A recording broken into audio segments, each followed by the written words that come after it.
Hallo zusammen und willkommen zurück zu meinem Kanal. Ich bin der Ricky und das ist Every Gamer. Gaming is in the air everywhere. Schön, dass ihr mit eingeschaltet habt. Ich werde heute hier ein schönes Programm durchziehen und zwar diese 4 Komponente hier im Unboxing auseinander, also öffnen, euch zeigen. Daraufhin werde ich diese zusammenbauen mit den restlichen Komponenten für 'n PC, die ich schon habe. Und ich werde dann hier mit der schönen GeForce RTX 4070 Ti mit der Supreme X von MSI ähm, Benchmarks machen und euch zeigen, wie gut diese Karte performt. Und ja, damit fange ich jetzt an. Es ist schon spät, es ist schon nach 12, aber es hat lange gedauert, alles aufzubauen. Wir haben hier einmal das Corsair RM1000X, also ein 1000 Watt Netzteil von Corsair. Wir haben hier das Rev 300 und zwar ist es ein ziemlich cooles Gehäuse von Shakun. Wir haben hier die erwähnte Grafikkarte, die natürlich das Highlight darstellt. Dann haben wir hier ein Mainboard. Und zwar ist es das MSI X570S Carbon Max Wi-Fi. Auch ein ziemlich gutes, teures Mainboard. Ihr müsst wissen, ich hatte Probleme beim letzten Livestream, was ich jetzt noch gar nicht mal fertig geschnitten habe. Ich konnte einfach meinen PC nicht zum Laufen bringen. Ich hatte die ganze Zeit Probleme, dann habe ich mir gedacht, okay, ich mache mal hier so einen Rundumschlag. Ich habe mir das übrigens alles selbst zugelegt, also gibt es nichts. Das ist alles selbst finanziert, ohne Werbung, ohne Unterstützung, ohne gar nichts. Von daher würde ich mich natürlich sehr freuen, wenn ihr mir ein Abo dalassen würdet auf YouTube. Das ist meine Hauptplattform. Da mache ich alle möglichen Arten von Streaming. Ich streame immer Games online. Dann mache ich verschiedene Unboxing-Videos, Livestreams in dieser Art eben auch und auch Tests zu verschiedenen Komponenten. Und ja, wenn ihr mich unterstützen wollt, ich möchte nur sagen, die ganze Hardware, alles Mögliche ist hier für mein Hobby wirklich teuer, sowohl Beleuchtung, Kameras, alles drum und dran. Würde ich mich natürlich sehr freuen. Und zwar könnt ihr das tun auf 2 Arten und Weisen, also 3 im Endeffekt, eben durchs Abonnieren und ein Like auf YouTube. Ich streame übrigens parallel auch auf Twitch und Omelette Arcade. Oder ihr könnt eben Abonnent werden, also Kanalmitglied von bei Every Gamer auf YouTube. Da bekommt ihr dann für 3 € im Monat verschiedene Emoticons, die ich extra für euch herstellen lassen habe, also zeichnen lassen habe von einer professionellen Zeichnerin, wo man mich sieht in verschiedenen Zuständen, sehen ganz lustig aus auf jeden Fall, so Smileys eben mit mir drauf sozusagen. Dann habt ihr durch diese 3 € noch den Vorteil, ihr werdet namentlich erwähnt, also mit eurem YouTube-Profilnamen auf meinem Kanal. Und ihr habt die Möglichkeit auch Chatnachrichten mit bestimmten Farben aufzuschreiben. Und ihr bekommt praktisch, wenn ich mich nicht irre, ich habe es noch nicht live gesehen, wenn ich es richtig verstanden habe, auch noch das Every Gamer Logo neben jeder Chatnachricht angezeigt, dass man auch sieht, dass ihr Kanalmitglieder seid. Genau. Und die dritte Möglichkeit wäre natürlich über die ganzen Komponenten, die ich hier zeige. Die gibt es auch auf Amazon. Dazu habe ich unten in der Beschreibung von dem Video Links beigefügt. Das sind Affiliate-Links. Wenn ihr auf die klickt und darüber einkauft, egal was, ob diese Produkte oder irgendwas anderes, dann bekomme ich eine kleine Provision, eine klitzekleine Provision von Amazon und ihr zahlt den Originalpreis, den ihr auch sonst, wenn ihr normal auf Amazon gegangen wärt, gezahlt hättet. Ihr unterstützt mich nur dabei. Also ihr braucht wirklich nur diesen Link, einmal draufklicken, irgendeinen von denen, egal was kaufen bei Amazon und damit helft ihr mir auch. Ja, soweit, so gut. Viel Gelaber und Eigenwerbung. Dann würde ich sagen, legen wir endlich los hier mit dem Unboxing. Da fange ich mal an, hier mit dem Gehäuse. Bei dem Gehäuse ist es eben ziemlich besonders. Ihr seht es hier auch schon auf der Verpackung, beziehungsweise ich hole es am besten gleich raus, dann kann man das ein bisschen besser erklären und gleich zeigen. Da bin ich jetzt mal gespannt. Ich schaue mal in der Zwischenzeit nochmal auf den Chat. Wie gesagt, es ist auch ziemlich spät. Kein Wunder, dass jetzt keiner schreibt. Okay. Wartet mal. Ich glaube, das Beste ist, wenn ich hier einfach den Kasten, also der wiegt auch seine 10, irgendwas Kilo. Ist auch gar nicht so klein. Dann einmal auf den Kopf. Zack. Jawohl. So.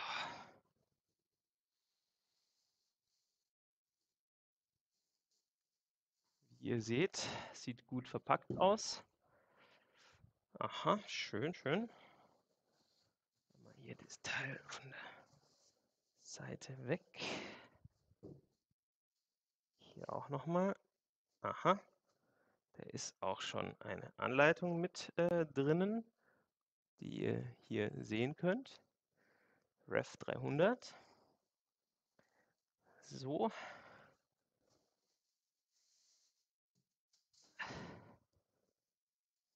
Genau. Und dann haben wir hier das gute Stück unter dem Stoff. So, ziehen wir das hier einmal raus. Ja. So, okay. Wow. Gleich mal einen Schlag bekommen. Sehr schön. Also, hier sieht man eben, das ist ein getöntes Glas. Tempered Glass, okay. Zack, das machen wir gleich mal ab. So, aha, so kann man es aufklappen. Dann habt ihr hier, erzählt ihr mal einmal, was so drin ist und was das ganze Konzept davon ist und warum das auch so revolutionär ist. Also das Schöne erstmal grundsätzlich, es hat 3 LED-Lüfter vorne, 3 hinten, sind 14 Zentimeter vorne und 12er hinten. Und dann hat man hier oben noch einen Lüfter, der rauspustet. Und was eben besonders ist, wenn euch das vielleicht schon aufgefallen ist und was nicht normal ist, normalerweise steckt man praktisch hier eine Grafikkarte so rum rein und die Anschlüsse zeigen nach hinten. Ja, das hat man hier bewusst eben nicht so gemacht, sondern man hat für den Airflow, damit es wirklich so richtig schön durchzieht von vorne nach hinten raus, sich ein anderes Konzept überlegt. Und zwar kann man die hier oben kann man eben das Teil abmachen und hat dann die Anschlüsse. Man baut das Mainboard anders ein, so dass die Grafikkarte und die anderen Teile, die ganzen Karten, die PCI Express Karten, die die Anschlüsse nach hinten haben, nach oben zeigen. Das heißt, man hat hier praktisch auch eine Art Kabelkanal, also man kann es hier, ups, hinten die Kabel, ich zeige euch das mal, man hat hier jetzt einmal von oben die Ansicht, kommen wir etwas näher. Wie ihr seht, man hat da oben hier die Slots praktisch und die Anschlüsse, kann die Kabel hier durchziehen und dann hinten, warte mal, so, von hinten ist es jetzt, hat man hier die Kabel, die hinten rauskommen. Das heißt, man hat die auch schön aufgeräumt und nicht irgendwie blöd in der Gegend rumliegen. Soweit jetzt einmal von hinten. Von vorne zeige ich euch auch das Gehäuse, damit ihr es mal seht gescheit. Also hier auf der Oberseite sieht man schon mal, man hat relativ standardmäßig für heutzutage 2 USB 3.0 Anschlüsse, 2 USB 2.0, ein USB-C-Anschluss und ein Mikro und ein Kopfhörer, also alles schön oben gut erreichbar. Hier ist eben der Anknopf. Und man hat hier noch ein LED-Licht, so wie ich das sehe. Keine Ahnung genau, wie sich das auswirkt und was es genau macht. Ich sehe gerade unten hat man auch noch mal einen Staubfilter, den man rausholen kann. Und von vorne sieht das Ganze eigentlich ziemlich cool aus, wie ich finde. Klassisch. Und nachher sieht man eben hier die LED-Beleuchtung durchleuchten. Also das sieht ziemlich geil aus. Ich habe es schon mal gesehen. Und was ich eben sehr praktisch finde, ist hier, dass man es einfach hier so aufziehen kann. Also praktisch zum Einbauen, jederzeit aufmachbar. Finde ich ein ganz gutes Konzept hier mit den Scharnieren. Ja, das war es erst einmal zu dem Gehäuse. Lasst mir gerne ein Abo da, wenn euch das Video gefällt. So, jetzt haben wir hier einmal nochmal von vorne. So sieht die Verpackung aus. Hier steht Power Play. Okay. Von hinten diese Gelb-Kontraste mit Schwarz. Es ist ein 80 plus Gold Netzteil, also ein ziemlich gutes mit einem 140 Millimeter Lüfter. Genau. Und ja, wahrscheinlich wieder irgendwelchen guten Sicherheitssystemen, das Überspannungsschutz und solche Sachen. So, dann machen wir das einmal hier auf. Zeige ich euch mal einmal, was hier alles so drin ist. Also so kommt es an. Wir haben hier einmal einen Anschluss. Oh, ich sehe gerade, das ist ein Stromanschluss, okay, für mit dem Anschluss für ein anderes Land. Da muss es wahrscheinlich noch einen Adapter zu geben, aber beziehungsweise ich habe zum Glück auch so ein anderes Kabel dabei. Wir haben hier lauter Kabel und das gute Netzteil selbst mit den genannten 1000 Watt. Das ist eben das RM1000X mit 1000 Watt und das sieht, na, wo macht man es denn auf? So sieht das Ganze dann aus. Hier ist der schöne weiße Lüfter drin. Da ist, was soll das? Silent Operation at Low to Moderate Loads, lautloser Betrieb unter geringer Last. Okay, in diesem Zustand dreht sich der Lüfter nicht. Okay, nochmal eine Warnung. Okay. Sieht ganz schick aus, wie ich finde. So, von hinten sieht es so aus. Von oben, wie gesagt, so. Wir haben hier die verschiedenen Anschlüsse.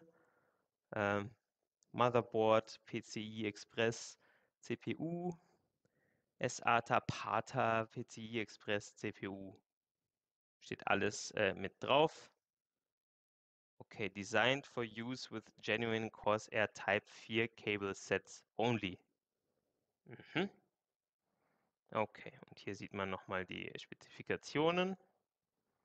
Alles klar, so gut, soweit, so gut. Hier sind noch ein paar Kabelbinder dabei. Eine Safety Information. Braucht man eh nicht meistens. Und dann haben wir hier die ganzen Kabel dabei. Ja, also da sind ordentlich viele Kabel dabei. Ich gehe jetzt einmal nicht durch alle durch. Vielleicht, worauf ihr achten solltet, wenn ihr so ein Corsair Netzteil bestellt. Also ich meine, ich habe Glück. Ich habe noch ein solches Kabel, was hier so ein normales, ich weiß nicht, ob man, ich hoffe, man kann es hier ganz gut sehen, mit einem normalen Anschluss am Netzteil. Aber hier habe ich jetzt zumindest keinen Adapter gesehen. Da ist jetzt wirklich nur so ein fetter dreipoliger Anschluss.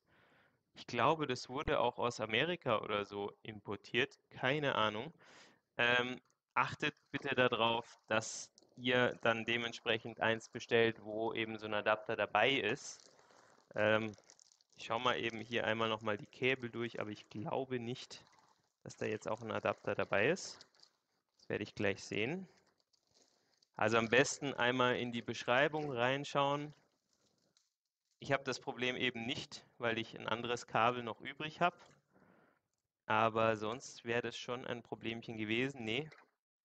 Also wir haben jetzt, nee, da ist leider kein Adapter dabei. Genau. Wie gesagt, ich gehe jetzt nicht alle Kabel einzeln durch, aber es ist alles Mögliche, was man braucht, dabei. Von SATA über die ganzen, über das Mainboard-Kabel, die ganzen 6-Pin, 8-Pin-Konnektoren. Ähm, wir haben hier, wartet mal, ich will mal einmal schauen, ob für das NVIDIA-Kabel, ob das NVIDIA-Kabel gleich mit dabei ist, dieses spezielle mit den 16-Pin-Konnektor, beziehungsweise 12+4. Nee, das ist nicht dabei. Das heißt, ihr bräuchtet eben so einen Adapter noch, wenn ihr nicht jetzt die MSI Supreme X nimmt oder die Gaming Trio, da weiß ich das, da ist der Adapter schon dabei, braucht ihr eben für diesen einen Anschluss, speziellen Anschluss nochmal einen Adapter, den ihr eben dazu kauft. So, okay, dann tun wir die Sachen mal alle beiseite.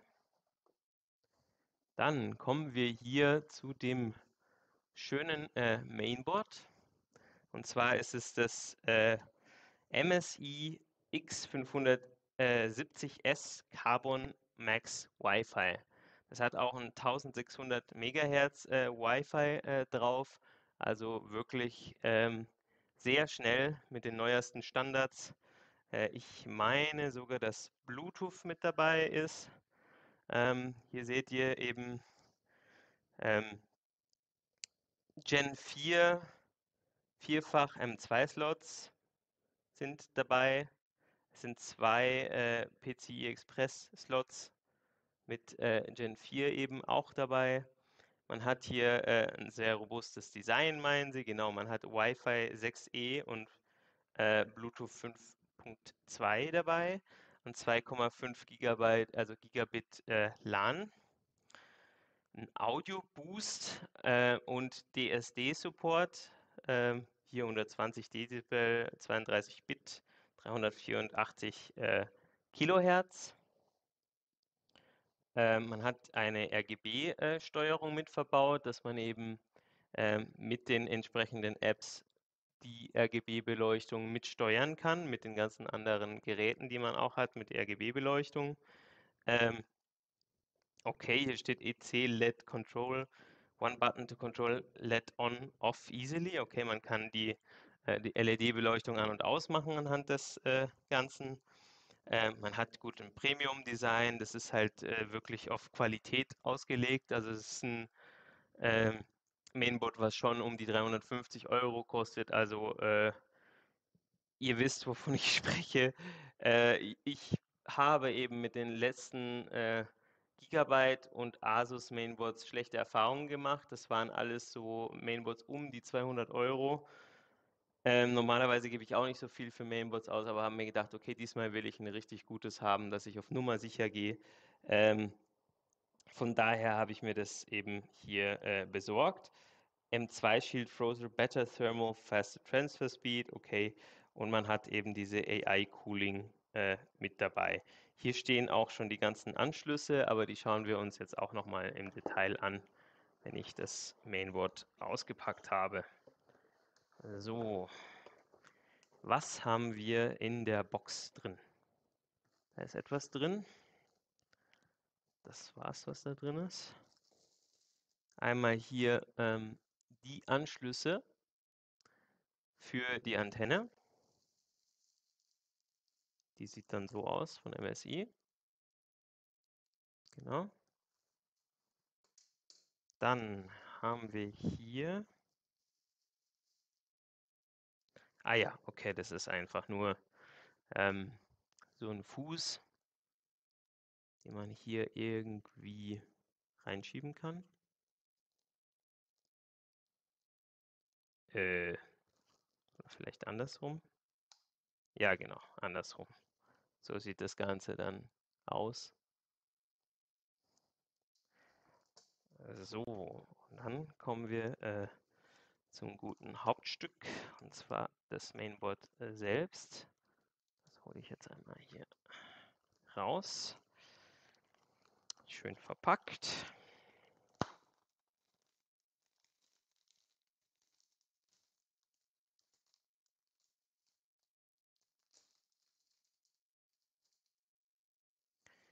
So, dann schauen wir uns das mal einmal gemeinsam an.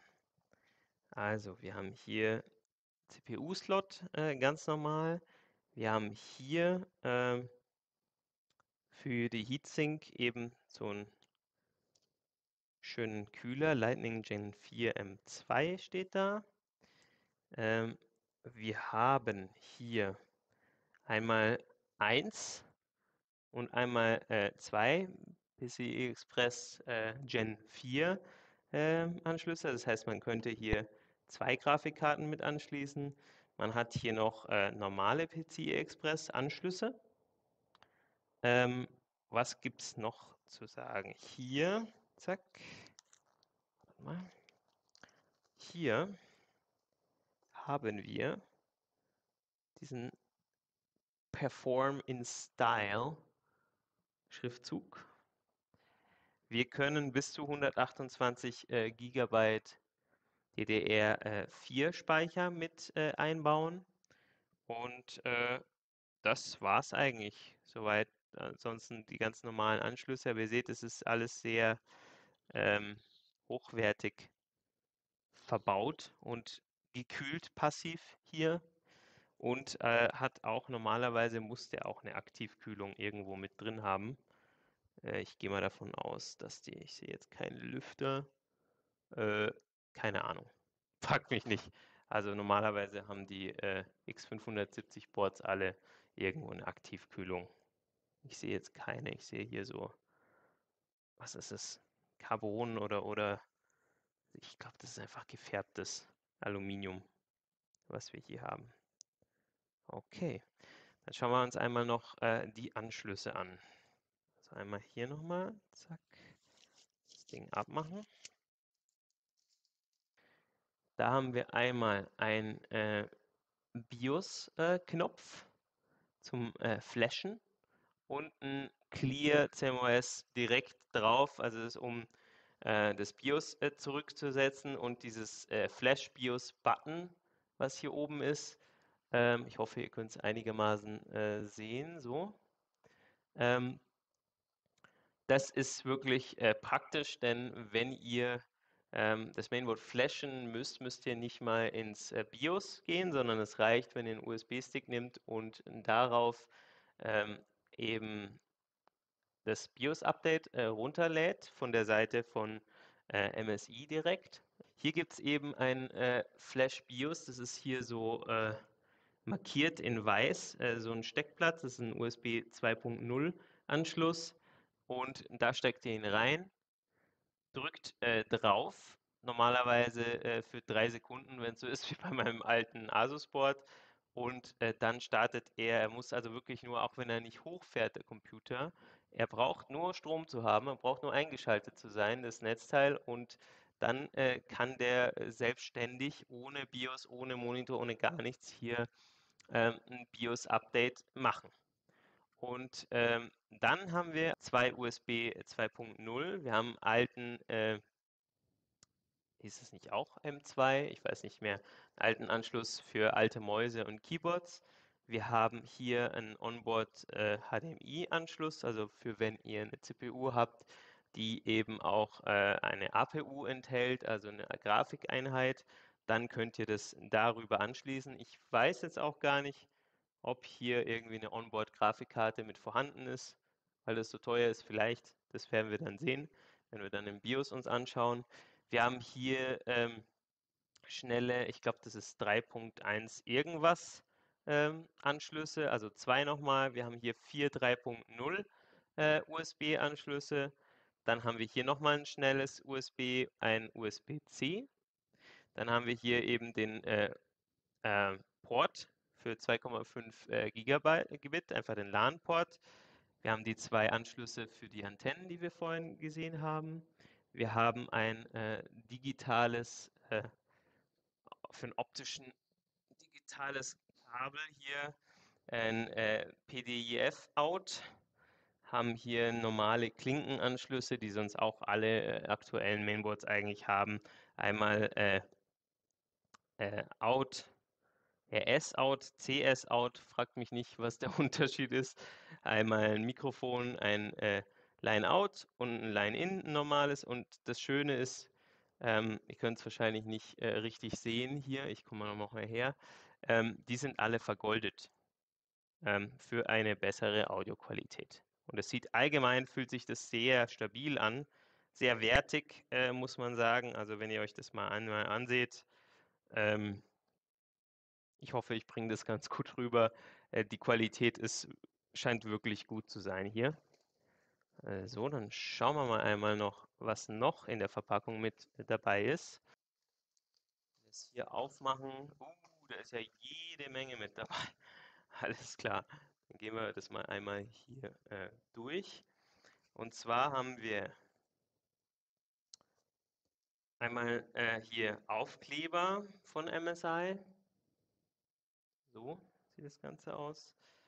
Wir haben hier ein MSI, noch einen Aufkleber mit einem Symbol.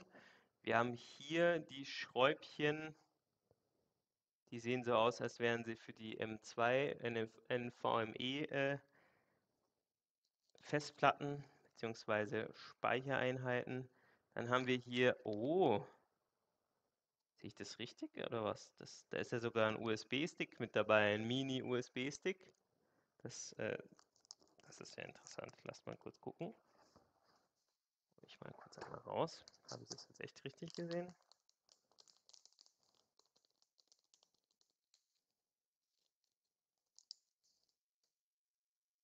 Tatsächlich, hier ist klitzeklein. Ich hoffe, man kann es einigermaßen noch sehen hier. Aha, steht da irgendeine, ich weiß nicht, wie viel Speicher das hat. Dann haben wir hier einmal die Quick Installation Guide. Aha, thank you for choosing MSI. This product was created with great passion and we hope you could enjoy it. Please register your MSI product. Okay, das ist zum Registrieren, ein Code. Und genau, dann kriegt ihr einen besseren Customer Service und könnt an dem Online-Forum und den Blog-Discussions teilnehmen. Okay. Und es gibt auch ein Reward, ein Belohnungsprogramm. Hier sind irgendwelche Aufkleberchen noch. So sieht das Ganze aus.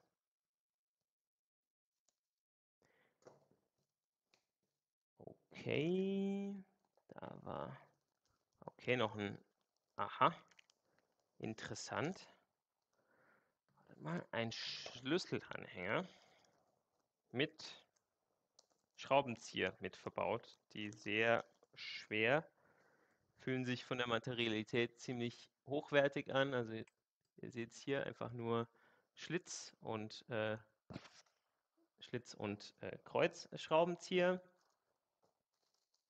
Dann haben wir hier, aha, irgend so ein Etui. Das mache ich mal kurz einmal auf. Keine Ahnung, was das denn sein soll. Mhm.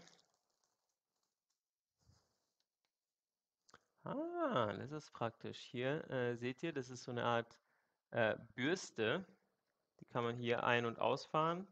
Auf beiden Seiten hat verschiedene. Einmal hier so eine eher feinere und eine etwas gröbere Bürste. Das heißt, dann könnt ihr damit auch gleich das Mainboard ein bisschen sauber machen, wenn es verstaubt.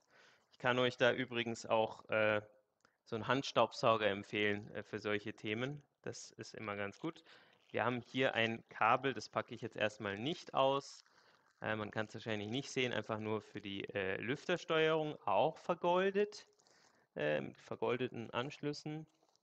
Dann haben wir hier das Ding, boah, kein Plan, was das ist. Sieht aus wie irgend so 'ne Antenne. 2 Jumper auf einer Seite, 2 Pins Konnektor auf einer Seite und keine Ahnung, ich weiß nicht genau, was das ist.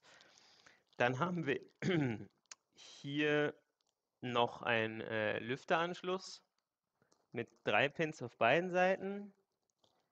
Hier haben wir noch mal so 'n Lüfteranschluss. Ja.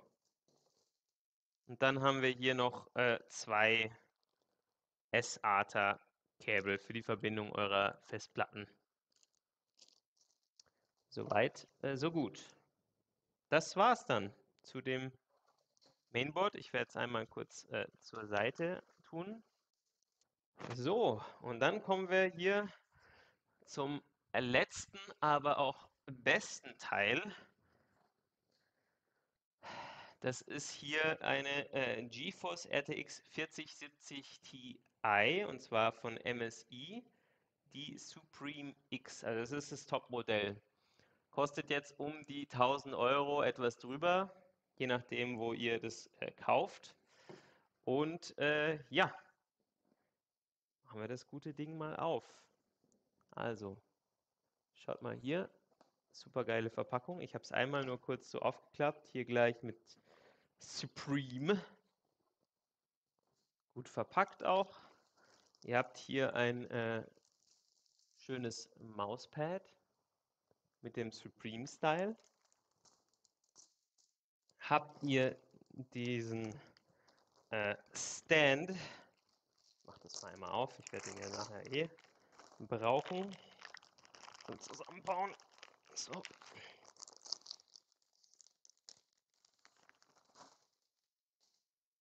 Okay.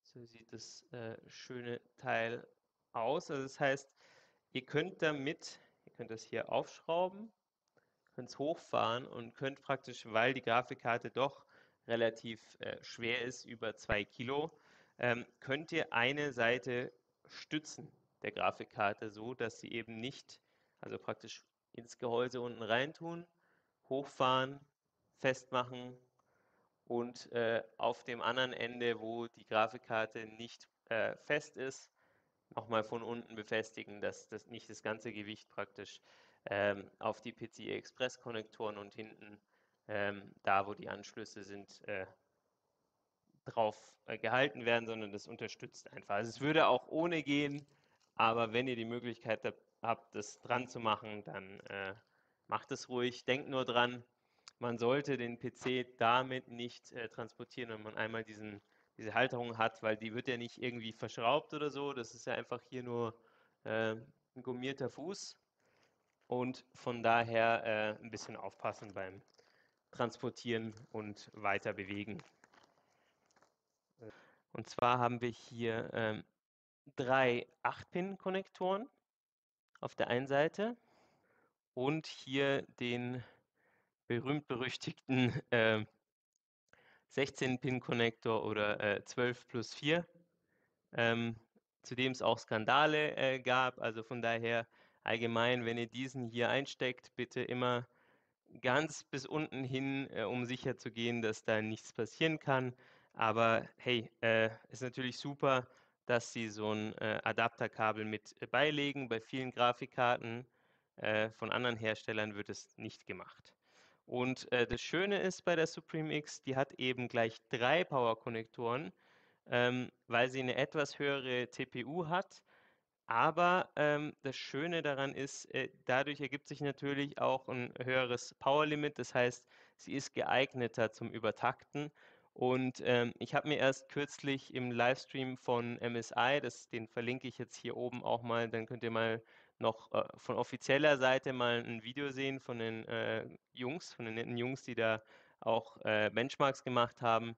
Da habe ich eben gesehen, dass die Grafikkarte auch bei Vollauslastung mit Games im normalen Modus nie über 65 Grad kommt. Also das heißt, die bleibt wirklich gut kühl und wir schauen uns auch gleich an, wieso.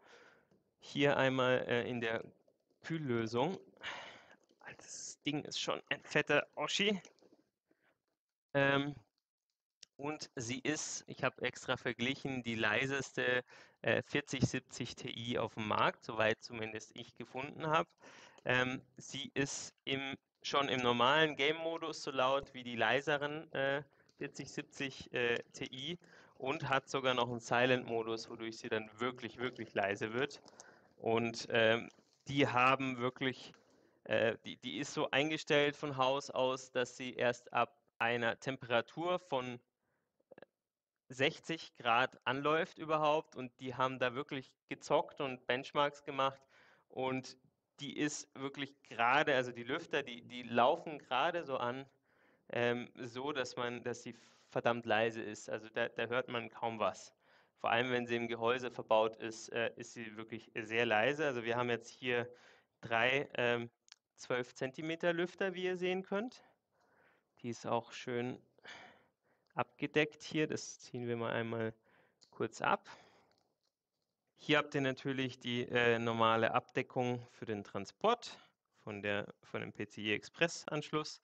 Da ist noch ein kleiner Rest, und an der Backplate ist auch noch ein Aufkleber dran. Jetzt schauen wir uns die mal im Detail an. Also erstmal, sie ist ein ziemlicher Oschi, wiegt wie gesagt über 2 Kilo, aber bei weitem noch nicht so wie eine 4090. Aber wie ihr hier schon seht, sind eben 3 Slots schon, die hier direkt verbraucht werden, plus noch ungefähr ein halber Slot. Also das heißt, ihr braucht ordentlich Platz in eurem Gehäuse. Die ist auch recht lang. Ihr seht, ihr habt hier LEDs hier oben, und die leuchten schön mit so einer Animation nach unten. Ich habe die in Aktion gesehen. Wir haben hier oben auch nochmal ein LED. Normalerweise, wenn ihr sie einbaut, dann habt ihr sie praktisch so rum eingebaut und seht dann eben die Seite hier. Also wenn ihr so einen Riser habt, könnt ihr sie natürlich auch so rum einbauen. Dann seht ihr sie direkt von vorne und wie sie dreht. Und ich werde sie eben in meinem Gehäuse so einbauen. Also wird es interessant werden auf jeden Fall. Wir haben hier hinten schön abgedeckt 3 DisplayPorts und ein HDMI-Anschluss. Die Jungs von MSI haben eben erzählt, das ist hier schon die 5. Generation von den Kühlern, die mit verbaut ist. Die sind nochmal extra leise. Ich weiß nicht, ob man das einigermaßen sehen kann. Die haben 3 Stück von diesen Finnen hier, sind eben gemeinsam verbunden. Dadurch bekommen sie eben noch ein leiseres Betriebsgeräusch hin. Und die haben hier auch noch diese Ränder etwas verstärkt nach oben. Das heißt, da kommt eine gleichmäßigere Anziehung von Wind rein, und dadurch werden sie auch noch mal leiser und effizienter, diese Kühler. So, wir sehen hier gerade im Vergleich zur Gaming X Trio also die mittlere Grafikkarte von der 4070 Ti bei MSI, haben die hier wirklich, wie ihr seht, komplett den Platz ausgenutzt, um hier einen passiven Kühler schon mal zu haben. Also die Heatpipe also die Wärme wird über die gesamte Fläche dieser Finnen hier verteilt, und dadurch ist das Ganze auch sehr effizient über die ganze Breite und hier mit verschiedenen Schichten. Ansonsten schauen wir uns einmal noch kurz einmal die Backplate an. So sieht die aus. Genau. Und so weit, so gut. Das waren jetzt erstmal alle Unboxing-Videos zu den Komponenten, die ich verbauen werde. In der nächsten Folge, ich werde morgen Abend weitermachen, also das heißt am 20. abends Ich weiß noch nicht genau wann, so wahrscheinlich gegen ja, 20 Uhr sowas um den Dreh, 20:30 Uhr, zu der Zeit, wo ich sonst auch meistens Games streame. Und werde dann eben komplett die ganzen Komponenten zusammenbauen zu einem PC in meinem zweiten Teil dieser Videoserie. Werde auch nicht nur diese Komponenten einbauen, sondern auch die CPU. Also ich habe eine 5800X von AMD, also für den AM4 Slot, den wir hier haben, also fürs Mainboard. Ich habe 32 Gigabyte Arbeitsspeicher, die ich noch verbauen werde. Eine WLAN-Netzwerkkarte, die brauche ich vielleicht gar nicht mehr, weil eben auf dem Mainboard hier schon so ein gutes WLAN angeblich mit verbaut ist. Das werden wir dann testen, welches schneller ist. Ich habe noch eine Capture-Karte, die ich auch noch mit einbauen werde von Elgato. Ähm, eine 60, also eine 4K 60 Frames, eine sehr gute. Und ich habe noch eine IDE-Festplatte, die ich über SATA anschließen werde und eine M2 NVMe mit einem Terabyte, eine sehr schnelle äh, Black, WD Black, ja, irgendwie so heißt sie. Genau, ja, das war's von meiner Seite für heute. Lasst mir gerne ein Abo da auf YouTube, auf Twitch, auf Omelette Arcade. Wie gesagt, ihr habt die Möglichkeit, Kanalmitglied zu werden für 3 € und mich da zu unterstützen mit den ganzen Perks, die ich eben genannt habe am Anfang des Videos. Ähm, Ihr könnt auch gerne die Affiliate-Links benutzen unten im Video. Da würde ich mich natürlich sehr freuen. Ähm, Da würdet ihr mich mit unterstützen, wie auch genannt am Anfang des Videos. Ähm, ja, wie gesagt, ihr könnt sie benutzen für jeden Einkauf, es ist völlig wurscht. Ich kriege eine kleine Provision dafür und ihr zahlt den Originalpreis. Also ihr könnt entweder die Produkte, die ich heute vorgestellt habe, einmal kaufen oder egal was. Hauptsache, ihr benutzt den Link, geht dann auf den Browser und kauft damit ein. Dadurch bekomme ich eben diese geringe Provision und ihr zahlt genauso wie sonst. Das war's von meiner Seite. Bis morgen. Ich wünsche euch eine gute Nacht, falls ihr es seht, oder auch einen guten Tag, wann auch immer ihr das Video seht. Ähm, ja, bis morgen. Morgen geht es weiter mit dem Zusammenbau. Und wenn ich es schaffe, mal schauen, auch mit dem Benchmarking. Macht's gut.